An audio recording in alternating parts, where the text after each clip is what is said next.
you will probably have interacted with or seen one piece of technology that has Mark Rolston's design thinking behind it. So I'll leave you with that, and please put a big round of applause for Mark Rolston.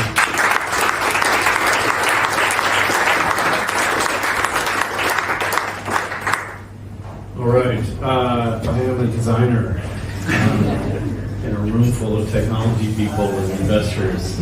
I like that. Look, I've been doing this 35 years, and one thing's incredibly consistent in that designing for people has largely been, for me, a career about designing for transforming technology. Essentially trying to find more and more ways to bring technology into people's lives in a way where they can use it effectively.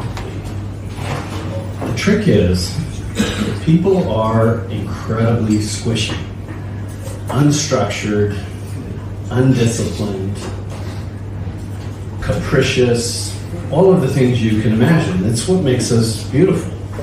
But technology and designing for technology has largely been, for a very long time, maybe forever, all about structuring an answer, understanding what someone needs to do in the average, not what you need to do, not what you need to do, but what all of us in some sort of terribly averaged out way need to do with the product, designed, established, engineered, and then shipped, sometimes years later from the inception of that opportunity. This is the classic design problem and design model, really maybe for more than 100 years, certainly in my lifetime. And in technology, it has even continued to be the case. But AI came along. And we see something so transformative, so interesting. I want to talk about it from a design point of view, because I think there's a lot of discussions about AI as a technical notion.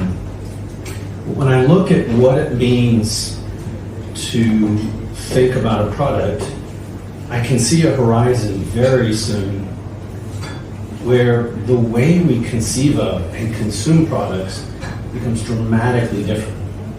So let's talk about just an average product challenge. Take like a washing machine. Use a good example. This is an example my team and I have used to talk about it.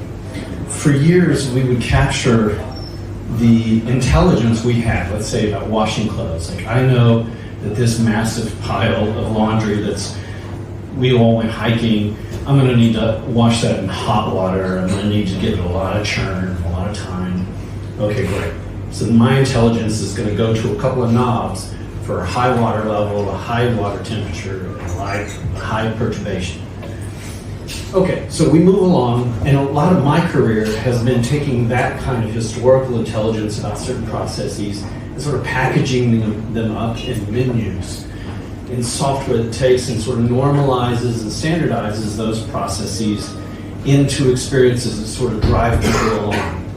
So now we have a washing machine, which is sort of the modern phenomenon now, where we have modes for super dirty clothes, modes for gentle. And even if you're talking about the iPhone or advanced enterprise software, you're still talking about a lot of these sort of basic human processes that are sort of locked down, packaged up to where we can use them. Funny enough, we still have people trying to weave around that and escape that rigidity. And we end up with, phenomena like the bring your own device phenomena that was saturated in the early 2000s, where suddenly IT organizations were like, shit, what do we do with all this? People suddenly have access to functionality we didn't okay. We have, of course, social networks and social communications sort of invade the attempt to create rigid solutions inside of an organization. People are continuing to be who they are. That's great. What we're seeing is this move towards the idea of software that can respond in real time. Of course, we've pushed on that in manual ways, but we're now seeing AI being able to actually generate an answer in real time, and that changes the nature of what you think about a product. And it may, I think it will ultimately end up that we have a future that products are essentially invoked, not designed over months or years, but invoked in the moment, generated, and they are ephemeral. They are used, and then they go away. We can imagine a world of software where what I need to do right now is invoked, I use it, I do it, there it goes. That will finally, hopefully, align what humans have always wanted to behave like, and what they will do, regardless of our attempts, with the design opportunities of giving them what they need. And of course, companies and their need to lock down processes, security, those things will be the balance. But that happens in human-to-human interactions anyway. What we've always had is technology unable to keep up with that. And AI is introducing that opportunity. It's really exciting. When I look at the basic arguments, a couple of years ago, we started being able, common people who are not in the back rooms of giant AI companies, we could now generate a prompt, right? Write a prompt and get a textual answer back. And then we could write a prompt and get all kinds of different media expressions back. And then we could write a prompt and get code back. It's like, oh my God, okay. So if I could supply, we're starting to see this, if I can supply a little more context than the prompt itself, so suddenly maybe it knows me, right? So if we can know more about the person who's sitting at that, and maybe I don't have to write out that entire prompt. Maybe I can juice that moment with lots of context. I'm standing on a street corner, it's raining, I am Mark Rolston, I have all of this metadata about me. Suddenly the prompt is really just a mechanical moment. It's not a written form anymore, but just a couple of switches maybe, or even just the wave of my hand. And it can generate a necessary response at that moment, a delightful, useful response at that moment, and then goes away.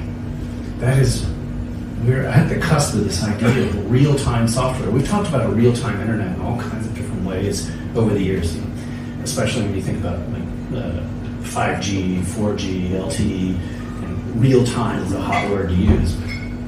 Think of this as the real inception of the real-time internet, where the content you consume isn't sitting on a server waiting for you to log into it and display it on your system, but it's written out for you then. The functionality that it offers is incepted at that moment. That is going to force companies to rethink how they define themselves. No longer hiring me to make a 2,000-page website in hopes that your click path consumes maybe 10 of those pages. The companies that we work for have thousands of pages sitting there hoping that you'll traverse them at some point. It's fucking wasteful. And it doesn't serve people. It is forcing us to model ourselves to it, right? It's like a game. Find the menu. So the idea that a website, just as a simple example, that's born based on your need, and then it dies out and goes away. That means companies will have to present themselves as a corpi, right? A corpus of their knowledge, their particular offering to the world, a set of functions that know how to be part of this immediate assembly. It's an incredibly exciting but also scary proposition for companies who are still struggling to get their best version of their website out. You know who you are. So that to me is what keeps me super excited, and where I think AI on a human level is going to be just phenomenally impactful. So I will leave you with something Jared just sent me. So Jared's one of my design partners, helped me found Argo Design years ago. And it's funny, he and I were talking about it, like, what should I talk about? And he wrote a really nice 5 principles of technophilia, which is essentially like, from a broad design perspective, what are the rules? What should be the rules? And it's something we live by. Technology should live in service of humanity. That's a good first one, but it's also duh. The technology should amplify, not emulate humanity. That's something we get wrong so often. I mean, we as designers, I think we as the industry. Technology should live in service of humanity. Right? There are too many products where we become the product as opposed to them servicing us. I mean, there's a long story there, but it's something to live by. Technology should build presence, not just facilitate escapism. This is a challenge when we think of mixed reality, for example. Too many products taking us out of the moment. The great opportunity in something like what I was talking about is allowing us back into the moment, back into living. It's funny, Mark Weiser, who a writer, technology thinker, said the most clever thing, which is the purpose of a computer is to help you do something else. Oh my God, we've lost track of that. And technology should facilitate authenticity, not influence. And then lastly, technology should treat privacy as virtue. This is a complex, deep well, that topic. But right now, privacy is really at the forefront of one of the barriers about how we think about how we give ourselves over to emerging technical capabilities. We think of it as, what am I going to allow to be stolen from me?